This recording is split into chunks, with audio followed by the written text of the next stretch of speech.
There we go. And I'm going to mute everyone. So Nate, just remember to unmute yourself in a moment. Very good. Okay, there we go. All right. Hello, everyone. A pleasure to see all of your shining faces. I am Nathan Rumney, and actually, I'll get to that in just a moment. Let me bring up my slideshow, full of slidey show goodness. Now, let's see if I can make it work. Ah, there we go. Is everyone seeing the slideshow okay? Very good. So, welcome to our public speaking for the non-actor. I know you're probably wondering, who is this guy?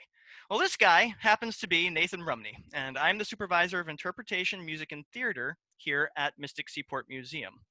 A little bit on my background, I started acting in high school and got a penchant for public speaking back then.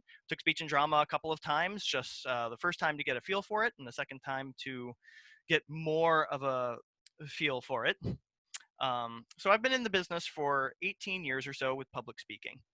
Um, Important to realize that even now, I still get nervous before I give a talk or a speech or anything really.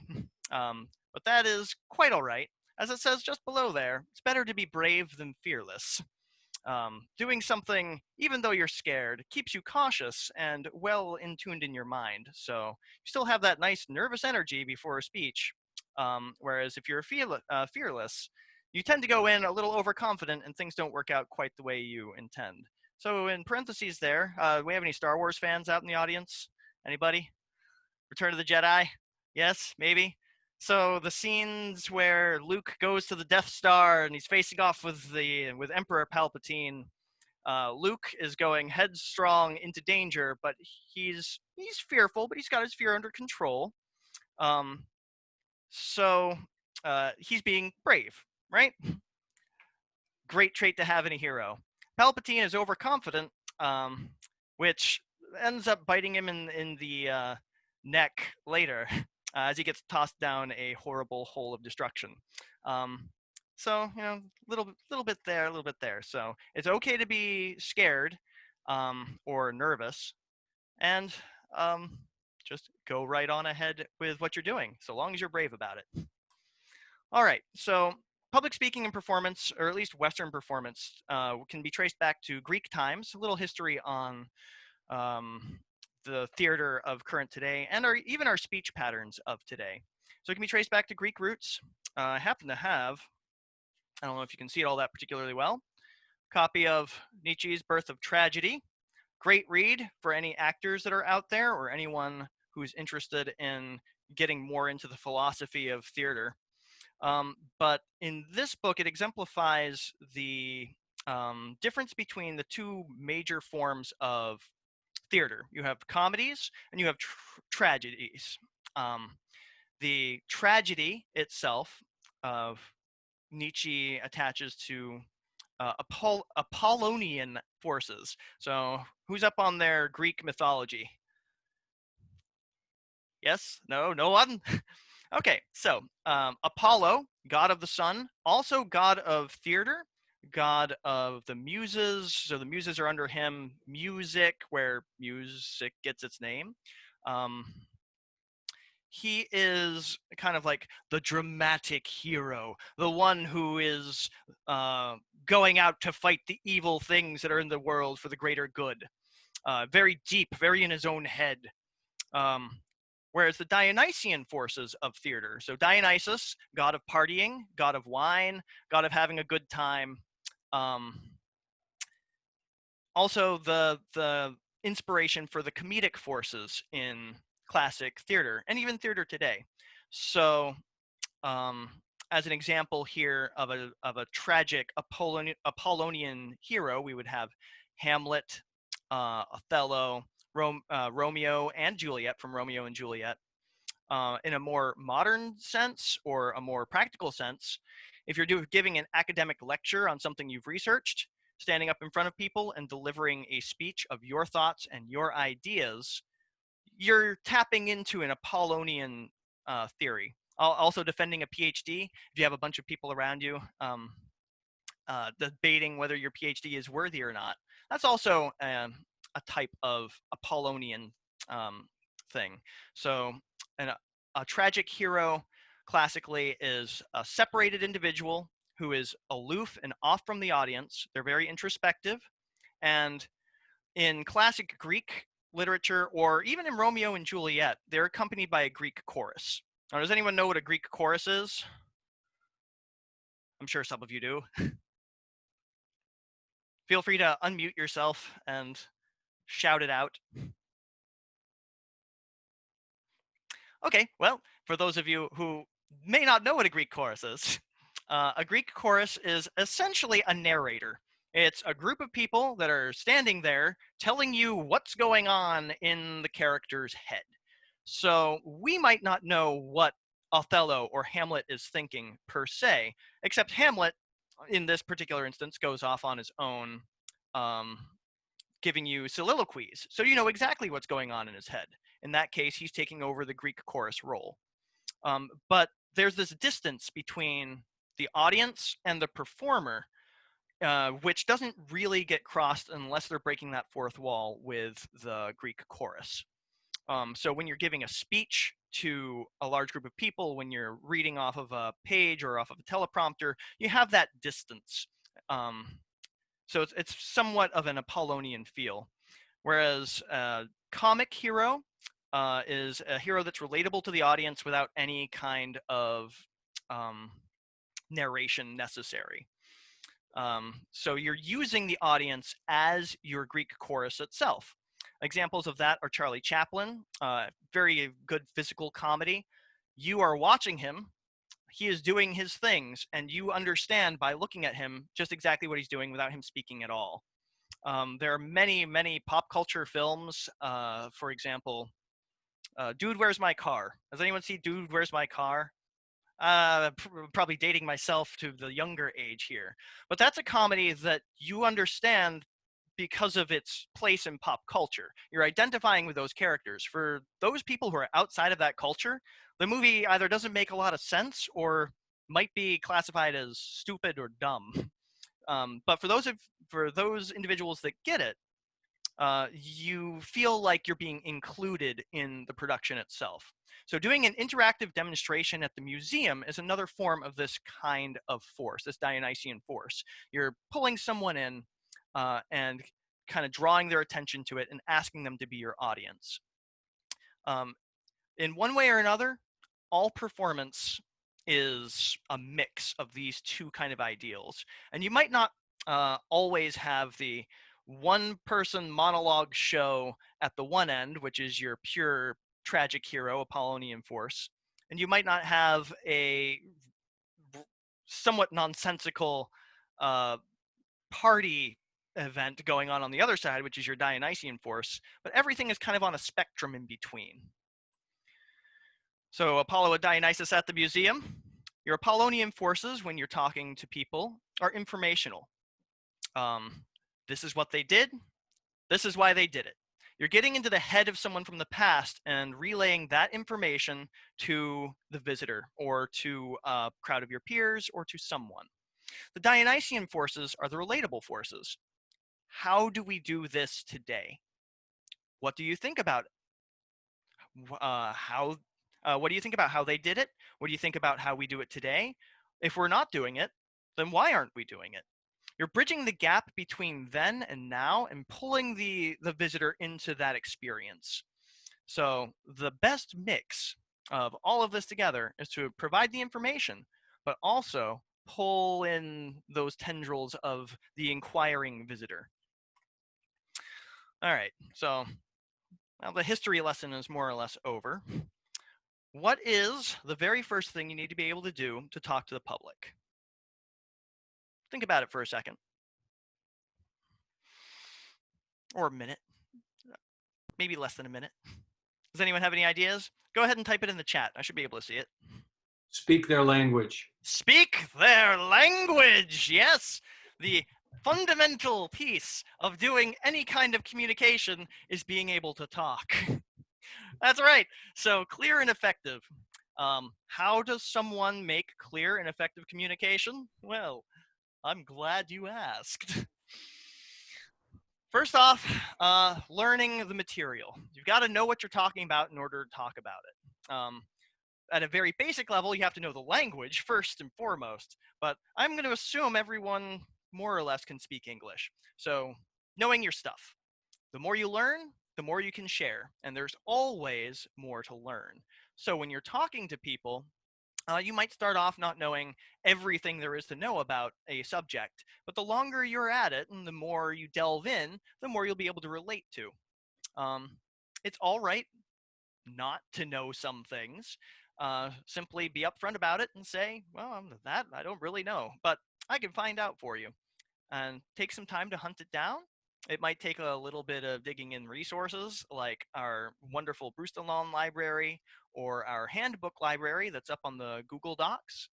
You might ask an expert if we happen to have one lying around somewhere. Um, or even at a very basic level, Google. Google can help you find answers to some questions as well. The big thing here is not to give misinformation. So be clear that if you're not perfectly sure about something, that you might be incorrect and to take something with a grain of salt, or that you're using your best judgment in a situation that you're not precisely sure, but maybe you're 95% sure. And certainly don't throw out random false facts. Guess that's an oxymoron. That doesn't, I guess it makes sense. Who knows? Secondly, look for connections. Everything is in one way or another connected to just about everything else here. You might not think of it immediately, but in the expanded world of the Mystic Seaport Museum, there are little spider web pieces, strings, if you will, that connect everything to everything else. For example, connecting the Charles W. Morgan, which some of you may have been on board, to the Schaefer Gallery, which is currently holding Mary Mattingly's Open Ocean. Does anyone have a connection between those two? It's an art exhibit and a whaling ship.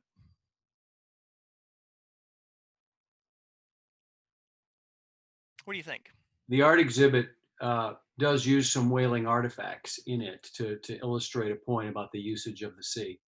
Exactly. Yep. There's for those of you who have not been in there, there are scrimshaw teeth inside the exhibit space. There's a whale jaw inside the space, well, half of one. There's a model whale boat made from whale bone and teeth. There's also a chart in there showing where whales were in 1851, I want to say it was, documenting their locations.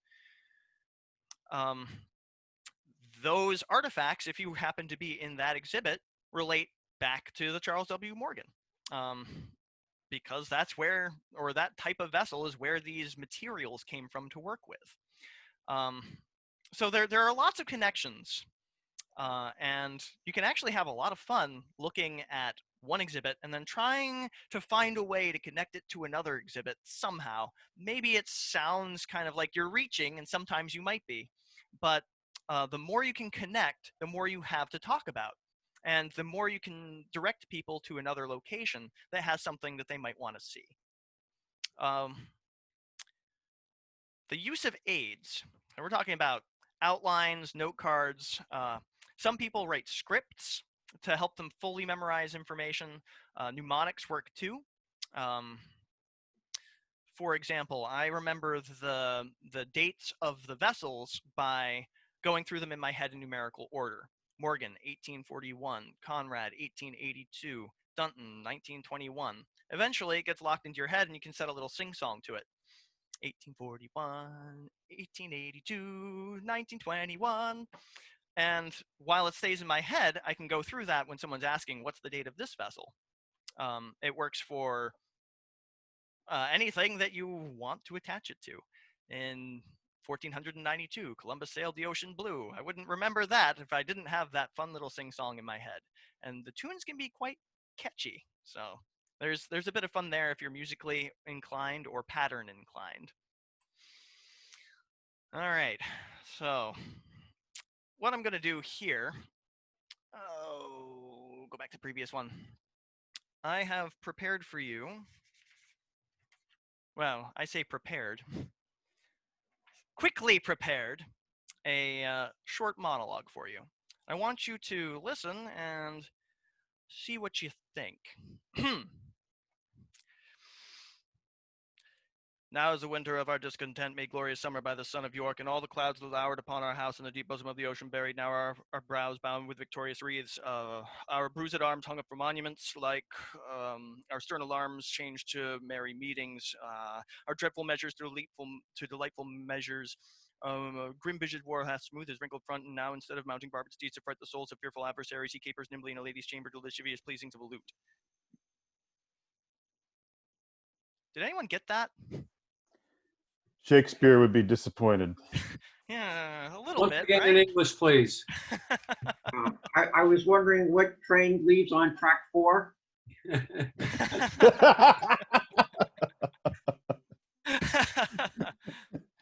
Precisely. All right. Tell me what was wrong with that delivery. There was a lot wrong with it. Too fast. Too fast. Monotone. Monotone. Yep. What else? You were kind of talking at me instead of to me. Talking at you instead of to you. Correct. Yep. What else? Is that everything? Well, related to Barbara's point, your pacing nullified any and all punctuation. It's hard to understand. There was no emphasis on any syllable, really. Yeah. So the thoughts were not broken into pieces as the writer intended. Mm-hmm. Anything else? Even though you had plenty of time to memorize this, it was still the case that there were frequent pauses and so forth, and ers and ums and stuff in the midst of it. Exactly. Good. Did All you right. make eye contact at all? No, that's a good question. Did I make eye contact at all? I don't think I did. You were talking so fast I didn't notice. All right, so elements of speechcraft. That's right. So all of those issues we can address with this here speech. So watching speed. I was saying that speech far too fast for anyone to really understand or even process what I was saying. It's hard enough in normal speech if I was saying something about a whaleboat per se. But throw in the rhyme and poetry of Shakespeare, and deciphering what I was saying might take a team sitting there for hours breaking down each segment piece by piece. So the keys to speechcraft at the very beginning for clarity and efficiency is to watch how fast you're saying it. If you go too fast, people won't be able to understand the thing you say. Now is the winter of our discontent, made glorious summer by this son of York. If I were to say this whole monologue at that pace, some of you might go off for a cup of coffee, some of you might be asleep. Saying something too slow will either make someone bored or might make them annoyed with you. So having a nice medium in between is what we're aiming for. Conscious of fillers. Fillers, as mentioned by, was it Jeff? Ums, ahs, likes, you knows. All of those are unconsciously thrown in there by your mind to fill in dead space, because the brain really doesn't like necessarily having pauses anywhere. And sometimes there are too many pauses. It's okay to take a dramatic pause every now and again to let information sink in. But if you have a long stretch, you can lose the interest of people that are with you. Exactly. And a fun little experiment you can do at home is to record yourself doing a speech or a talk or something along those lines, and count how many ums, ahs, thes, or likes you have on listening to it. I know I'm surprised every time I do, like right there, by that instance. There were many a time that I would be sitting in class counting the number of ums, likes, thes, and ahs that my teachers would be giving. Sometimes 70 an hour, sometimes 70 and a half hour, 80. It adds up very quickly.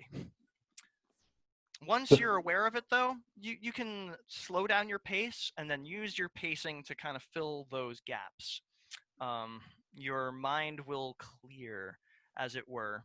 Victorian age speakers generally spoke so verbosely and so slowly that they could be 3 sentences ahead of themselves by the time they finished the first sentence that they were concocting. And therefore, there are very few ums, ahs, thes, likes, you knows in classic Victorian literature. So, Nate, could I just jump in here for a second? Yes, please do. I think an exercise that's interesting is to record an extemporaneous conversation and figure out what your filler word or words are, because oftentimes they're unique to you. So I learned maybe 12 years ago, 15 years ago, that my go-to filler phrases, I have 2. One is all right, or okay. I lapse into those quite frequently. So something I've learned is when I recognize those words on the tip of my tongue, I self-censor or try to. So It's a lot harder than it sounds. It's very hard, but it's interesting. Part of this, what you're describing, is to become aware of what your sort of, I always call them comfort words, what your filler words, what your comfort word or phrase is, and work on weeding it out little by little. It's never going to be completely gone, but nobody's perfect, but we can make ourselves gooder.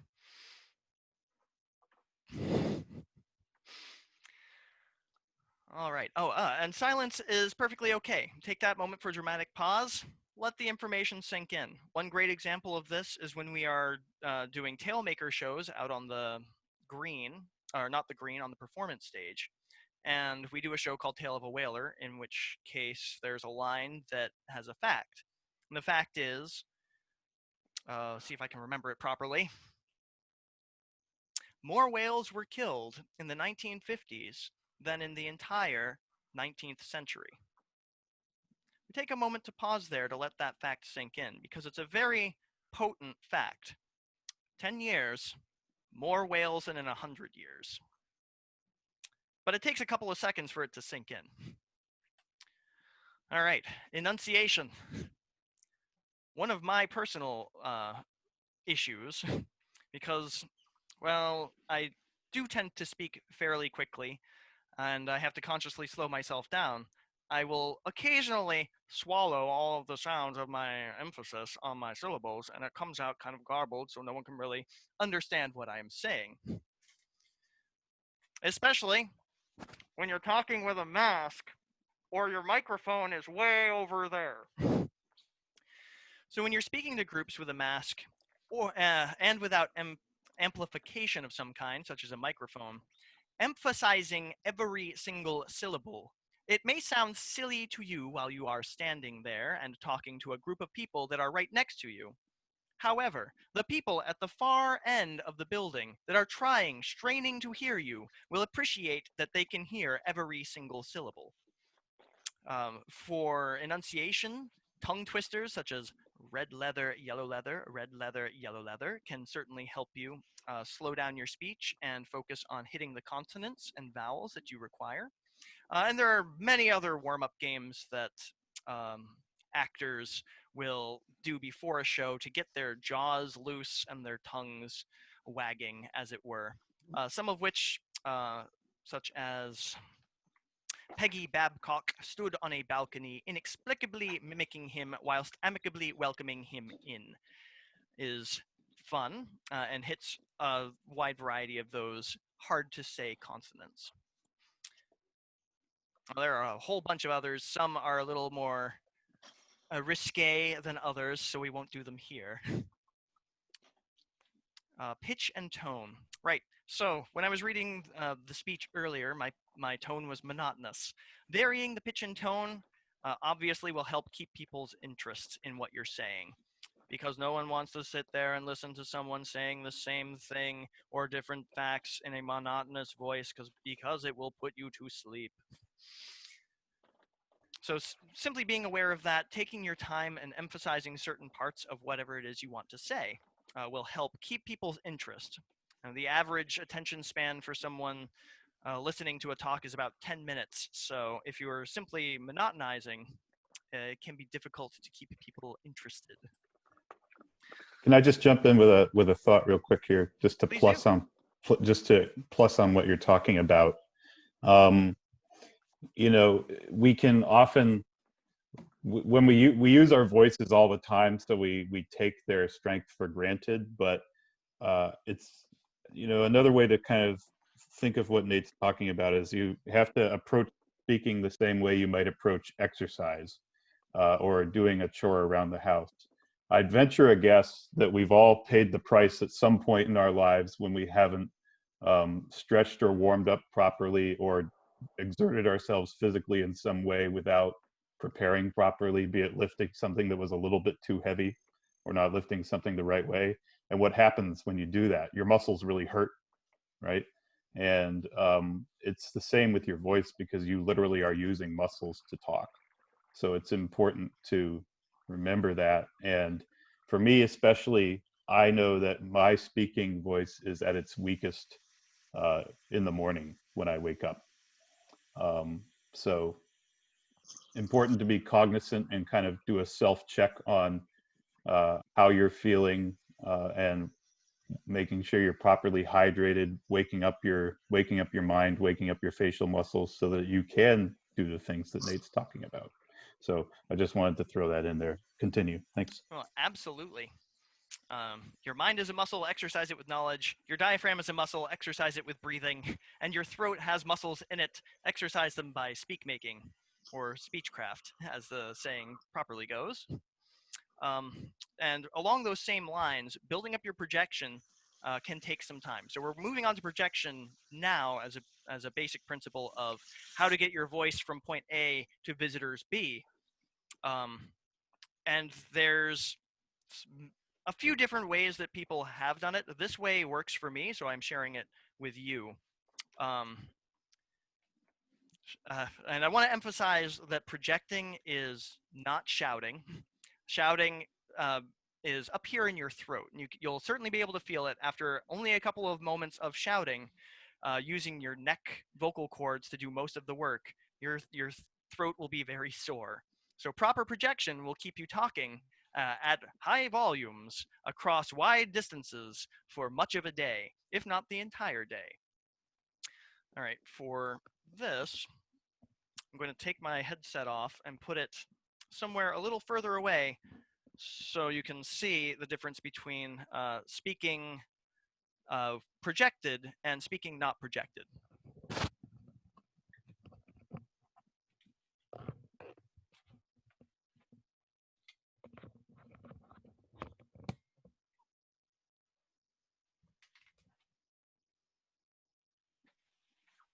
Can anybody hear me? Anybody at all? Can anybody hear me? Anybody at all? Not very well. So the first key to projection is your own body stance. So good posture, as you may have heard, as a young adult, your mother might have said, keep your back straight. Well, it helps. For anyone that plays the piano, proper posture is key. No pun intended. And so, back straight, shoulders back as well. It puts all of your organs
shouting.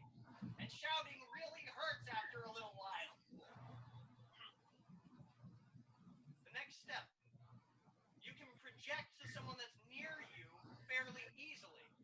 Projecting to someone on the far end of a room takes a little bit of a different thought. If you're only trying to reach the person that is 12 feet away from you while you're projecting, you will not increase in volume enough to reach the people who are back. Has anyone here seen Sister Act? Great movie. Whoopi Goldberg. Anybody? There is a fantastic scene in that movie in which Whoopi Goldberg's character is attempting to get a rather shy, quiet nun to sing out and to project her voice. And so she makes her stand up straight and has her visualize that she's in a crowded bar with lots of sounds all around. And no one in the front is listening, but there is one person in the very far back of the bar that is trying to listen to them, straining against all the other sounds. That is what it should be when you are projecting to a crowd at all times, so that not only can the people closest to you hear you, but also everyone at the far back can hear you as well. Finally, you're going to let loose your sound using that powerful diaphragm and forcing your voice out and forward. You should be able to feel it coming through the roof of your mouth. Your tongue might tingle, your lips might tingle as you're projecting. That's all normal. But watch your angles. When you are dealing with groups of people, occasionally with a small group, you'll have them right in front of you. You have approximately 90 degrees to 120 degrees of good vocal projection directly in front of you. 45 degrees to either side, and then a little bit more going out to about 120 degrees to either side. If, however, you are projecting away from your crowd, it will be much harder for them to hear you, especially if you are projecting to a blank wall or a big open ocean of water. So, bear in mind, keep a soft focus or an idea of where people are around you so you can contiguously send your voice to them. Make sense?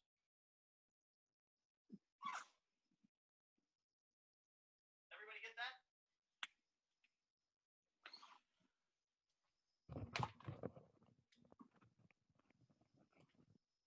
I hope so, because I can't actually hear without my headset. So,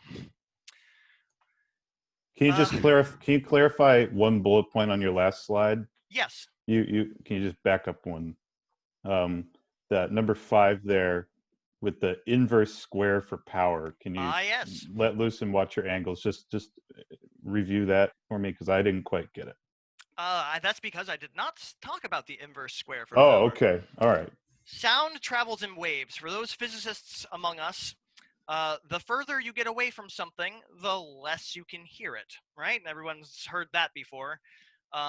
The formula for that, ignoring gas constant rules because they're a pain, is that for every time you double a distance, you quarter the amount of sound that you get from it.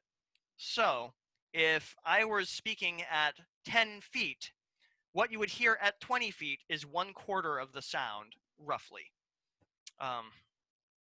So you have to be aware that while you are speaking to a large group of people, trying to speak to the person in the far, far back will require a lot more force than speaking to the person at the front of that group. Make sense? Thank you for bringing that up, Eric. Sure. All right. As with any good instrument that you are using constantly, you need to maintain yourself, maintain your voice.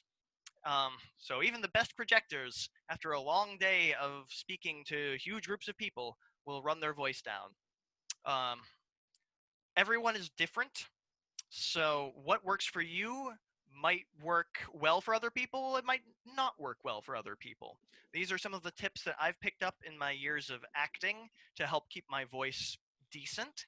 But like I say, everyone is a little different. So if you find something that works for you, great, stick with it.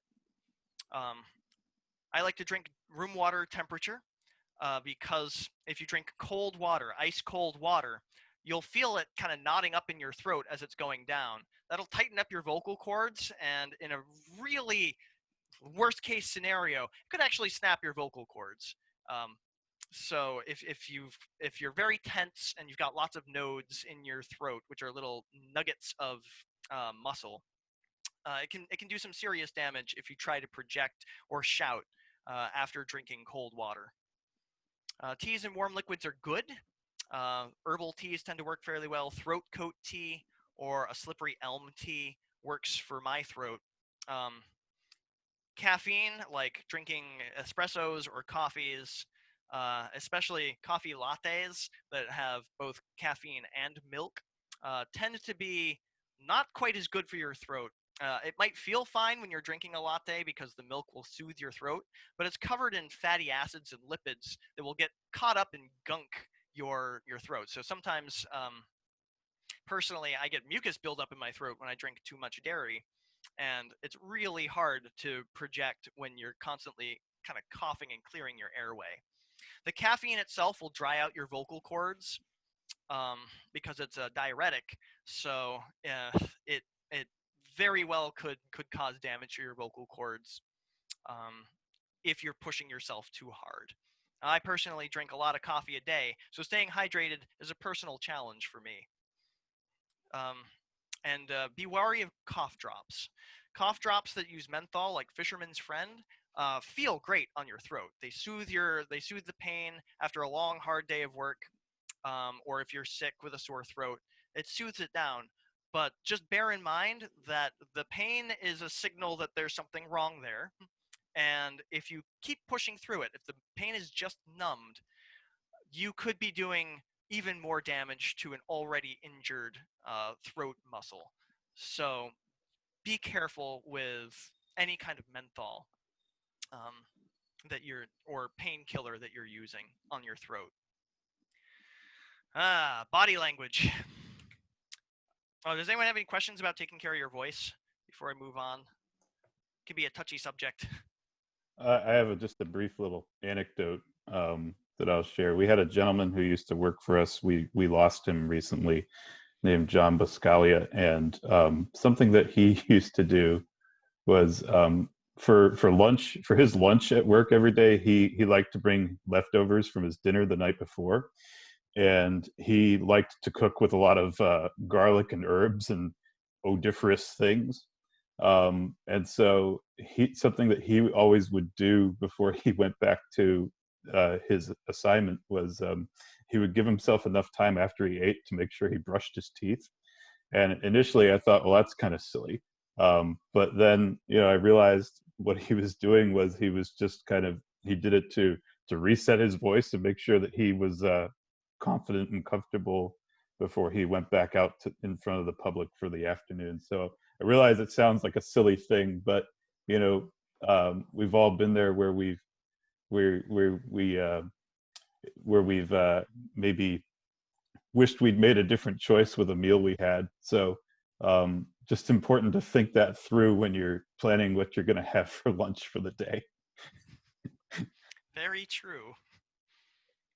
Additionally, you can find some really interesting flavored remedies for sore throats. I know licorice works for some people.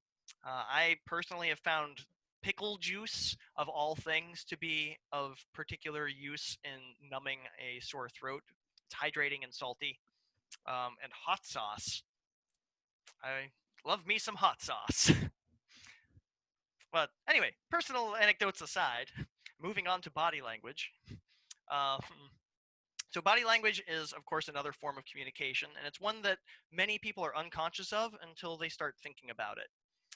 So fidgeting, I know I tend to fidget a lot, especially when I have a lot of caffeine in my diet. So little nervous tics, which could include over gesticulating with my hands, moving my shoulders from side to side, moving my weight from one side to another, which in theater I've heard called happy feet, and which comes up to the next section or next little point there, planting your feet. doesn't mean lock your feet to a place, grow roots, and stay there, but it does mean to keep your weight centered and not move around so much, because if you're constantly doing this or moving around and fidgeting, people will look at you and not be listening to what you're saying, but they'd be thinking, why are they moving around so much? Am I making them uncomfortable? Do they have to go to the bathroom? What's going on? So being in control of those is good. And also controlling your gestures. A lot of people like to speak with their hands. I know I am one that likes to speak with my hands. Keeping a nice neutral stance, arms at your side, or in front of you, or behind your back, is a good way to keep yourself in line without moving your hands around too much. But it's okay and very useful in many situations to point out to something, or to demonstrate a distance between things, or the size of something, of course. So just be aware and be in control of your gestures. Making eye contact. That's something that I believe Barbara brought up in my failed Richard III speech. Not making eye contact with people is a way of either consciously or unconsciously avoiding their contact. So when you're speaking to someone, make the effort to match their eyes. If they look away, that's fine. You've made the effort. And more often than not, if they're interested in what you're saying, they'll be right there with you. Don't cut yourself off. Does anyone know what I mean by don't cut yourself off?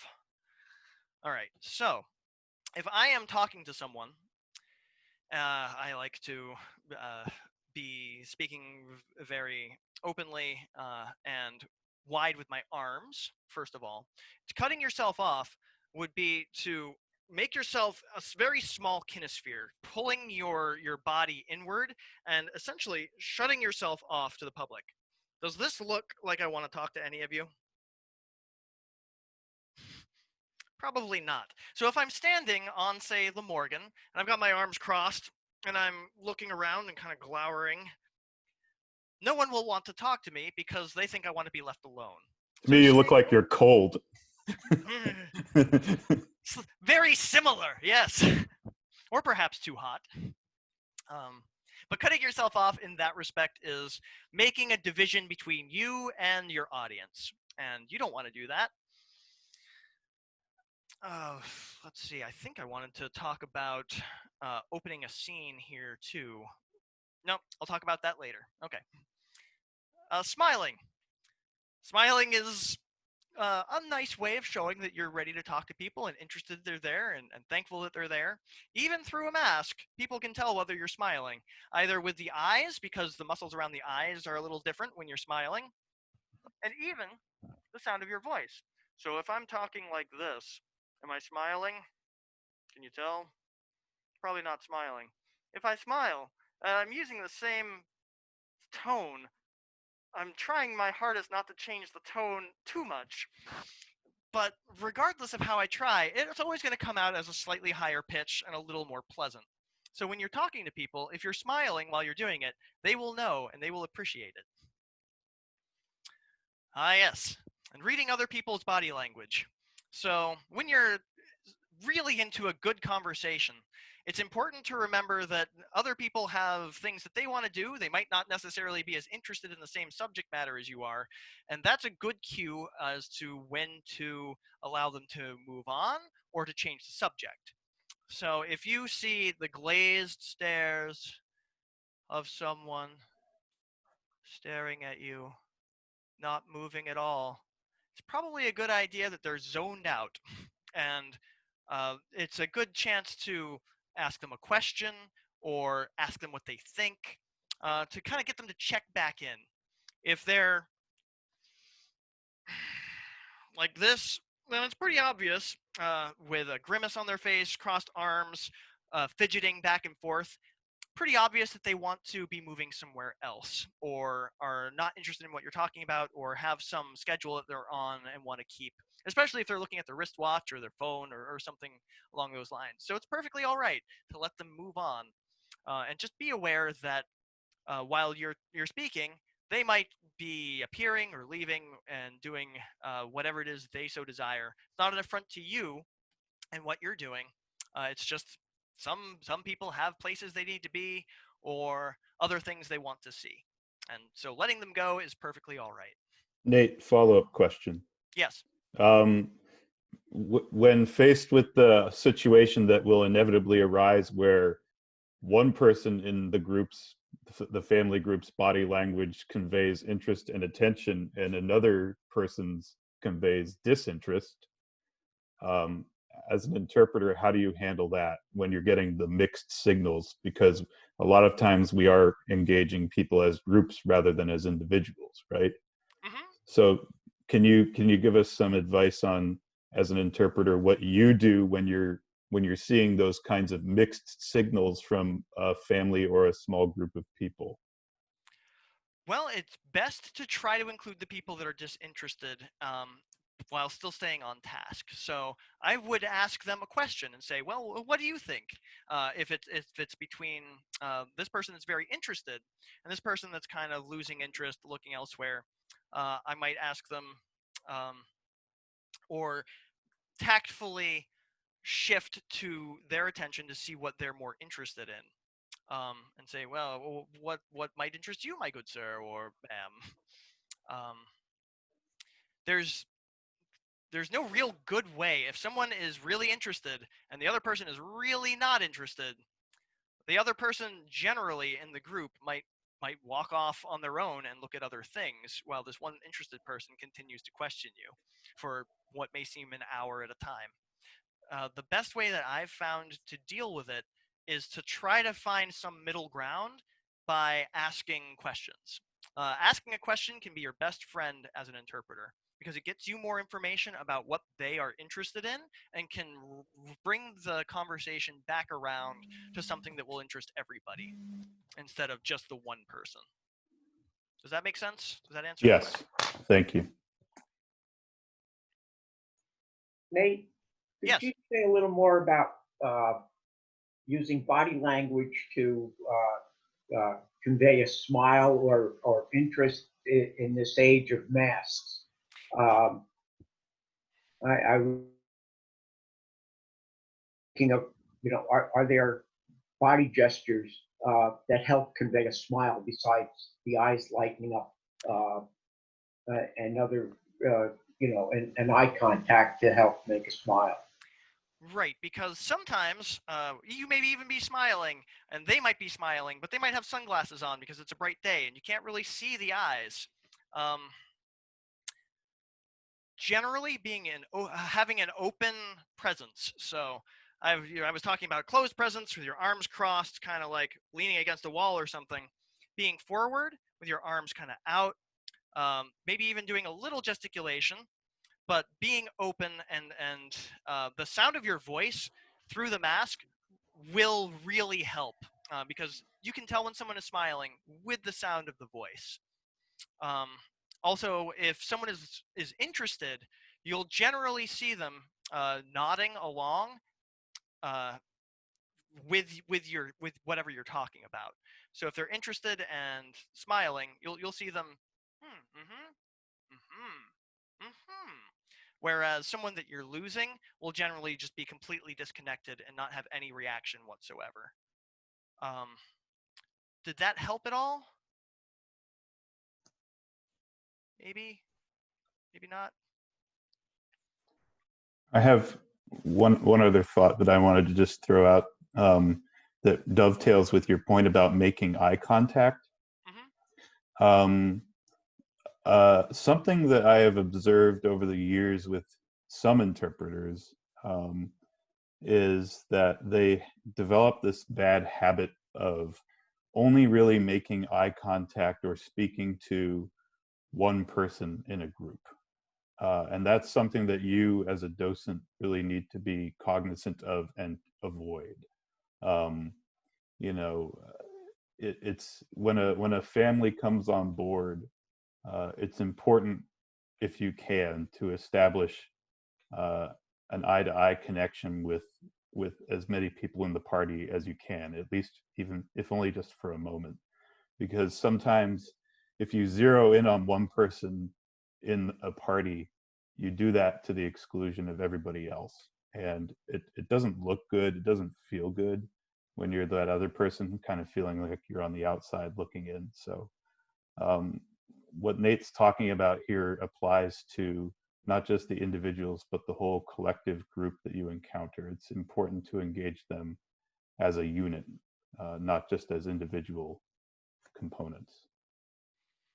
And that's very true for additional groups that will come in the middle of a conversation. You might have one family that you're talking to and a whole nother group comes in 5 minutes into whatever it is you're saying. Feel free to acknowledge them. Look them in the eye, say, welcome, we're talking about this. And then continue talking about the subject and make them feel included. Eye contact and a welcoming wave over will generally help with that as well.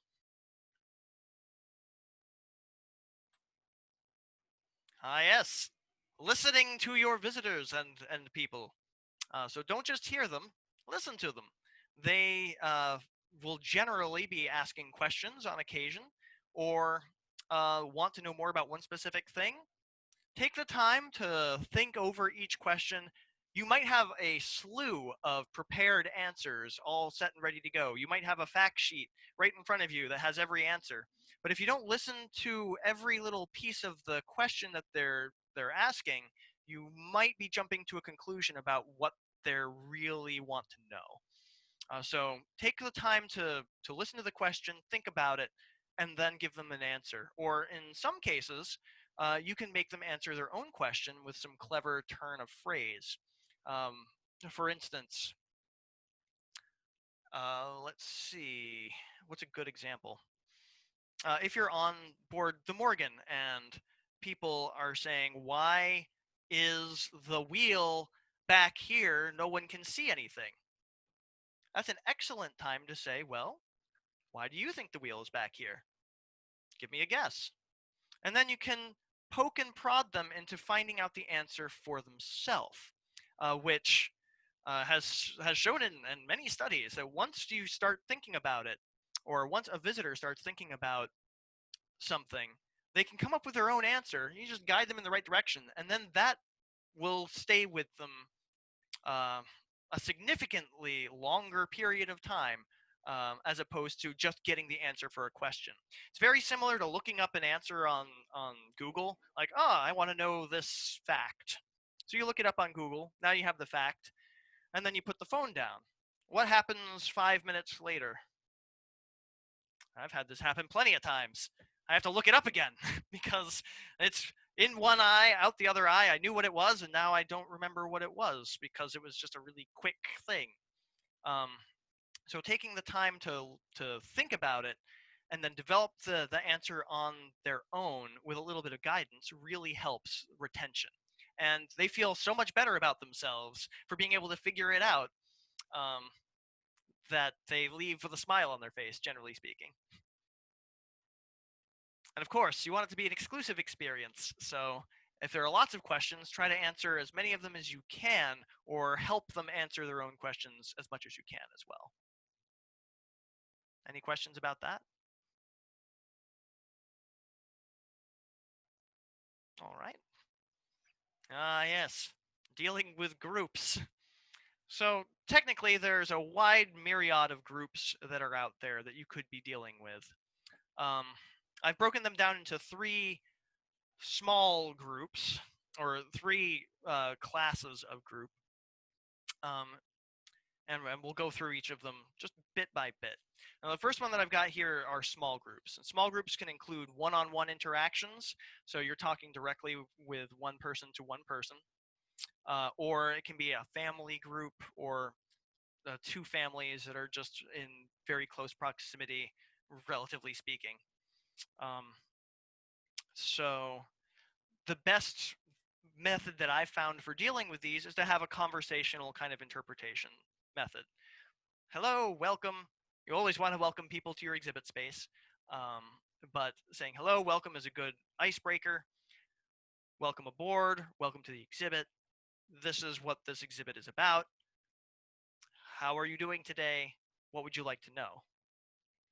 Having a conversation back and forth is very informal. It makes them feel appreciated and welcome to the space. And if they have any questions, they'll know that they can come to you with them.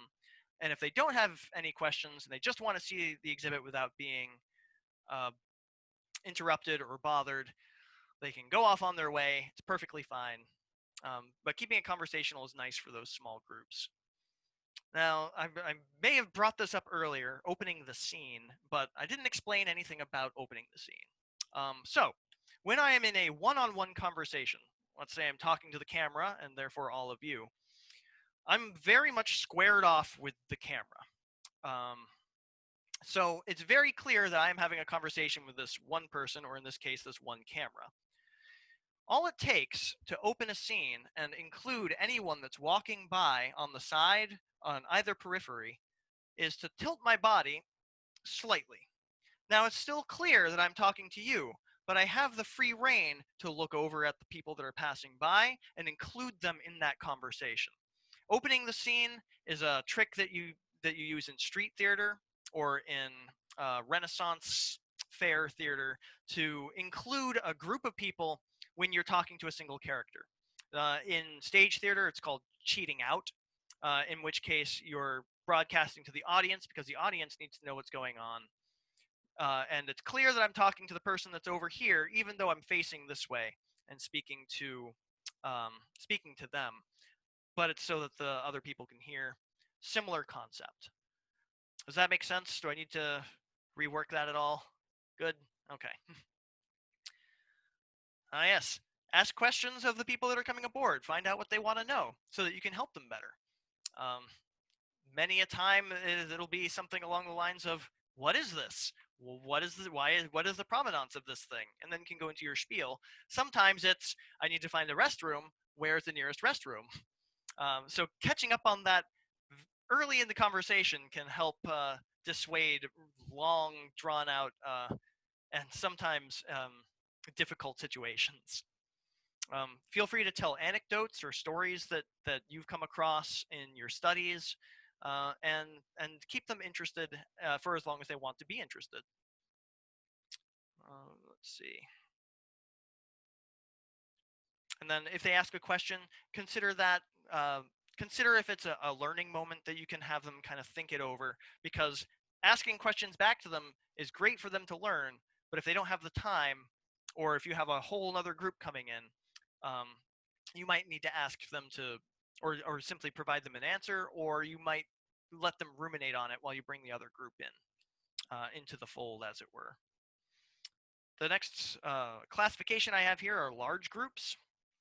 And so, when you're dealing with a large group, we're talking multiple people. Sometimes they fan out in a straight line in front of you. Sometimes they fan out in a semicircle around you.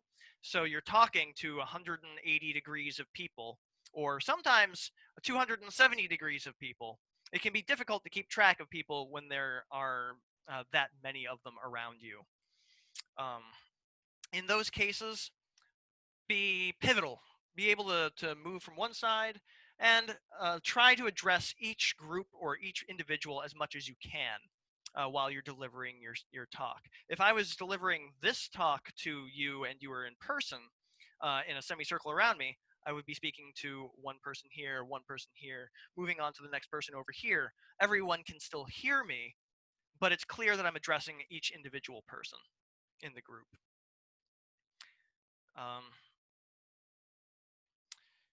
Feel free to give an outlined version of a talk if you have a prepared set of spiel. Provide the outline and give time for questions after each section for whatever you've scripted for yourself, if you have a script, if that works in your style. Because going for a straight shot spiel, sometimes you'll lose people about halfway through without asking questions, or they might have a burning question that they want to know. If you're dealing with a small group of people, or even a large group of people, you can still bring that question on and answer it and then can carry on. It's key when you're answering questions in a large group or a massive group to repeat the question, because not everyone is as good at projecting as you are, and you might be able to hear the question from the person in the front row off to your left, but not everyone in the whole crowd will necessarily be able to hear it. So once someone asks a question, repeat the question, and then answer it. Pretty simple stuff.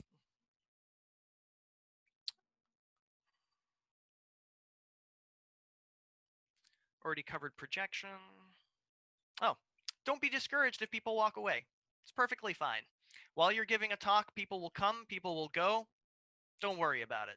It's not that they're not interested, it's just that maybe they have heard as much as they want to hear and are moving elsewhere, or maybe they don't have time. Maybe they're trying to catch the boat ride and have 2 minutes to make it there. It's not that they're not interested. Maybe they'll come back and talk to you later. Maybe they're waiting for a one-on-one experience so they can talk to you more in depth about something, and will go off, look at something, and come back later as well. So don't be discouraged if people are walking away from the middle of your talk. It happens to the best of us. All right, and then for dealing with massive groups, talking rows upon rows of people, all hinging on your every word. Deliver your talk straight through. Ask that they present questions at the end of your talk to stop interruptions, and then take questions one at a time at the end. Generally, for that kind of thing, you'll have everyone directly in front of you, a lot like a speech or a political speech or an academic speech, and they'll already know to hold questions until the end, but not always. If it's more of a theater in the round, everyone is around you hanging on your every word, that gets to be very, very tricky because not everyone can hear you at all points in time. So the best means to deal with that is to try to get everyone into a semicircle directly in front of you. It's perfectly fine to stop a talk and say, "Welcome. Would you please consider moving a little over here? Stay distant, but move so that you can hear me, and I can talk to you as well." Perfectly all right. Does anyone have any questions about that? Just one thought that I wanted to throw out there. I think, Nate, would you say, is it fair to say that right now, given the pattern of our visitation and the fact that we're in a pandemic, most likely right now we're dealing with small groups, right? Whereas the large and massive situations that you describe will probably present themselves more frequently once our school group and group tour business returns. Is that a safe assumption? That would be an accurate assessment, I believe. Okay. So I think, part of this is understanding that, the situations in which you find yourself are going to continue to evolve with the broader situation in our state and the country. So be fluid. You all have brains. You can all appraise a situation and choose the best approach to fit it as you see fit. I'm here to offer you tools and help whenever necessary. So if you have any questions or comments or concerns about anything public speaking related, please feel free to find me, ask me, talk to me. I'm lonely here in my office. And that is just about everything that I have for you. Is there anything that you want clarification on or want to know more about or anything? How are you Slotted for good doing with helping people to keep their social distancing? Oh, certainly. Usually, it just takes a simple ask. Everyone knows that they need to have their masks on while they're on grounds, whether they forget it temporarily or not. But keeping a group separated out, you can take a moment to say, "Oh, welcome. Please remember to stay 6 feet apart if they're starting to crowd in on each other."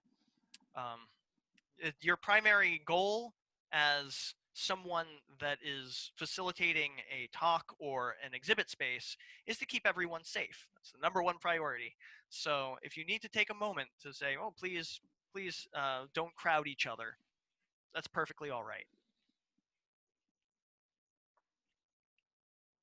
Does that help? Maybe? Okay.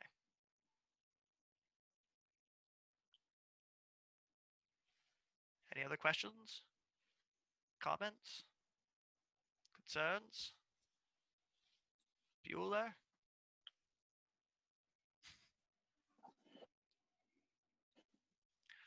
Well, if no one has any further questions or wants to know anything specifically, you know my name now, Nathan Rumney. I'm right here in the interpretation department. Feel free to shoot me an email at nathan.rumney@mysticseaport.org, and I would be happy to answer any questions or get in contact with you. You can give me a call here as well. My phone number at this spot is 860-572-5075.